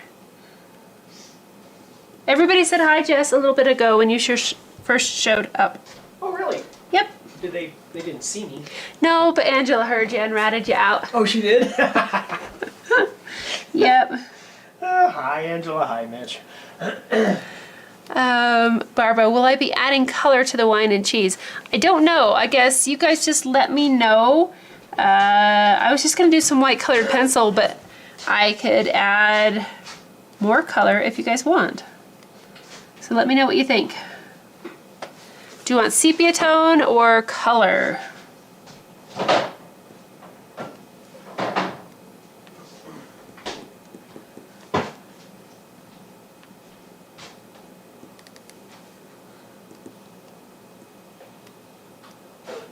Okay, so just kind of touched up the grapes a little bit more, darkened some of the darker values a little bit more, blended grapes to make them look like they're receding into their clump, and okay, there we go. And I told myself I'm not going to make this like super realistic, but here we go. Sorry. No, Angela, you're totally fine.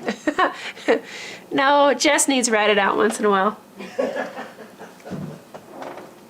He's laughing. I'm laughing. Okay, so let's take a look here at our grapes. I'm going to zoom out a tad. And Barbara, will I be using a food safe oil to finish the board? No, because I would not use this as an actual cutting board. I have seen cutting boards that have been used. It is like, I could not bear to bring myself to actually cut on a piece of artwork, whether it's my artwork or somebody else's. I just couldn't do it. So yeah, mine would be a non-functional, careful there, non-functional cutting board.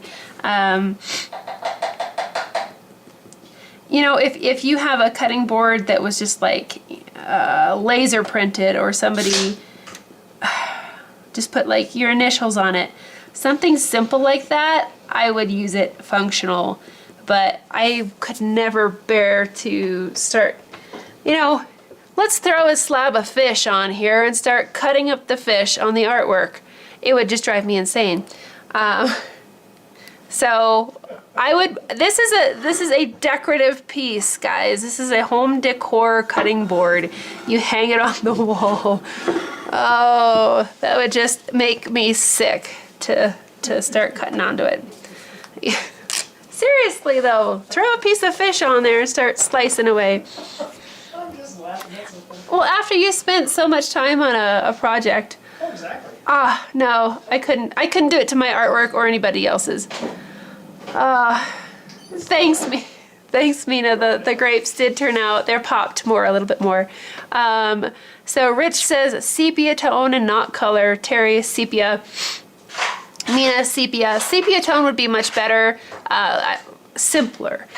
And we could probably add that at the end of the next live stream. So, yep, Jess needs to be seen and heard. Absolutely. Okay. Barbara, yeah, I would, if somebody wanted to buy this and use it as a cutting board, I would price it like at $1,000. I don't know.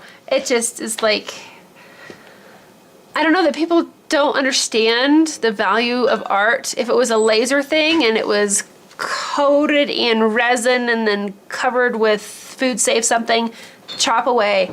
But a handmade piece of art, yeah, I could not do that. Okay. So we have a little bit of time here left. I might burn a piece of cheese here and see what we can do, but this is turning out pretty well so far. I think I really want to add the coffee theme on the backside. All right, so there's that. We're gonna zoom in on some cheese. I don't think I've ever said that before, guys. Let's burn some cheese. Okay, where are we? There we go. I like that. Okay.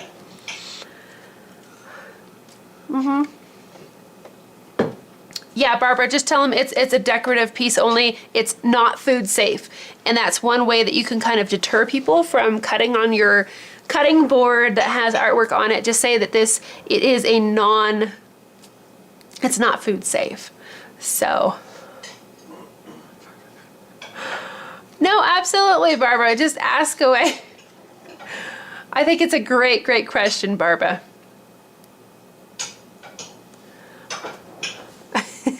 Sorry, I kind of went off there on the deep end there, Barbara. But no, I love your question. It was perfect, and I would ask the same thing if I was there looking at cutting boards that I would want to buy. Rich, the pattern is not on Wood Burning University, yes, yet. But Barbara, you know, that's just me. I just would really have a problem cutting over something like this. But some people do. I don't know. You know, I would have a hard time selling something like that. But if you just say for decorative purposes only, that'd be fine. But like if you had a piece of like a wood burning kind of like up in the corner with names or dates or something like that, then they could actually cut on the cutting board and not actually start cutting into the artwork. Keep asking away there, Barbara.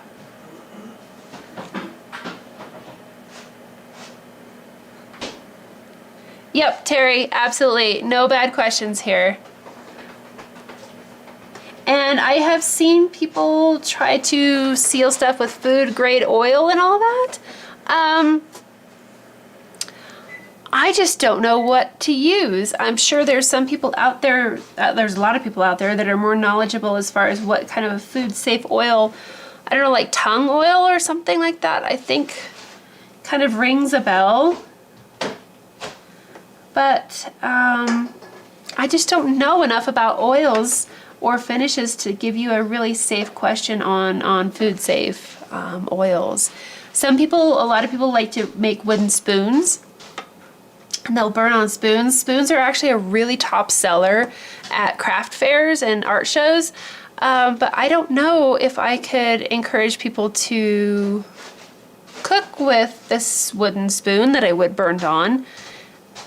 I could probably do that more easily because, you know, they're just stirring and stuff like that. It's not as, probably doesn't take as much time to wood burn onto a spoon. But I don't know. There's some pyrography groups out there that talk about different oils. I really want to say that tung oil is one. Butcher's block oil might be another one, to where you can kind of condition the wood surface too.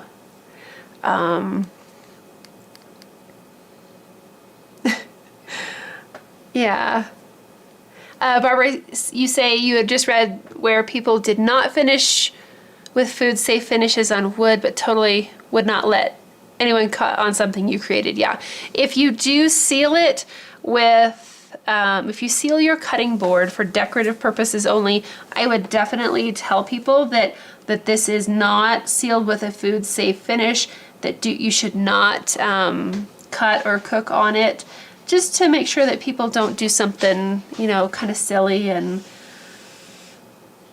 try to cut on a piece of wood that has a chemical on it that might get into their food. So definitely be up front always, and just let people know what it's finished with and basically what its purpose is.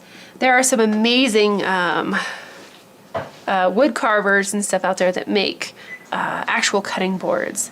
So I don't know, that might be a good place to look to see what they finish them with, because I don't know.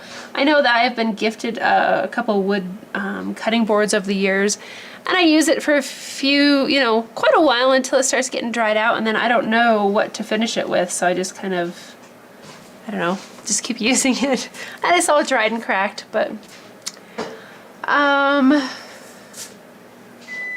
oh, yes, Mina, thank you. I did post a realistic Weinstein on Wood Burning University, and I actually also posted, I think, 12 new patterns on Wood Burning University. So if you've not been over to Wood Burning University, I can't talk tonight, guys.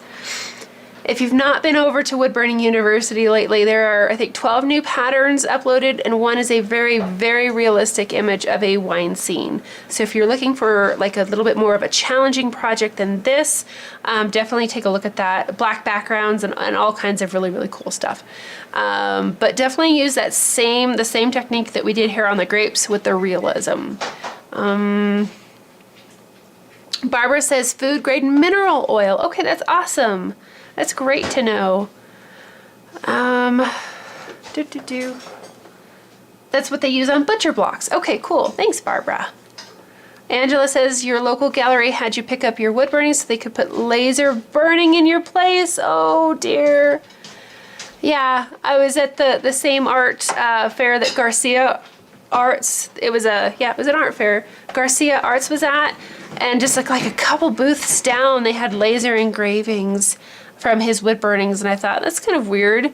And then they had like fractal burnings in there too, so I don't know why they clumped all the wood stuff together, but his stuff was by far the best there.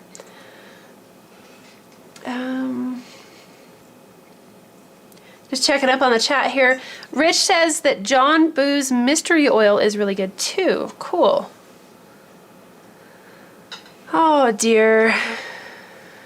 Yeah. Hi Cynthia.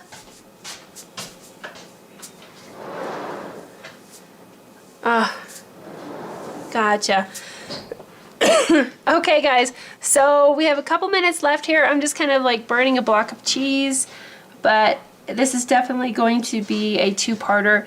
I am strongly confident that we can get this done in the next live stream. I don't have my calendar, but I'll be here next Thursday at 6 o'clock Mountain Time, which is 8 p.m. Pacific. No, hold on. Yeah, that's fine. The 12th. October 12th will be our next live stream. So 6 p.m. Mountain Standard Time, which is 8 p.m. Eastern, 7 p.m. Central, and 5 p.m. Pacific. So, yep, on the 12th. Thanks, Angela. Yep. And we'll just kind of keep working on this. It's nice, and I don't know. We've made a lot of great progress here, guys. So let me zoom out, and you guys can see kind of where we're at.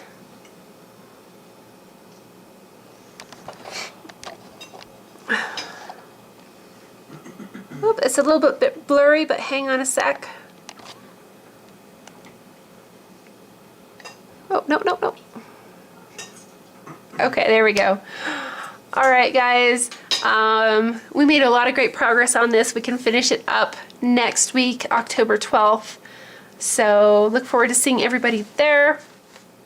The grapes were definitely the most complicated part of this project. So everything else should go really easily. I'll try to come up with a label on this, and then we should be able to add some white colored pencil and make everything just like lift off and pop off the wood.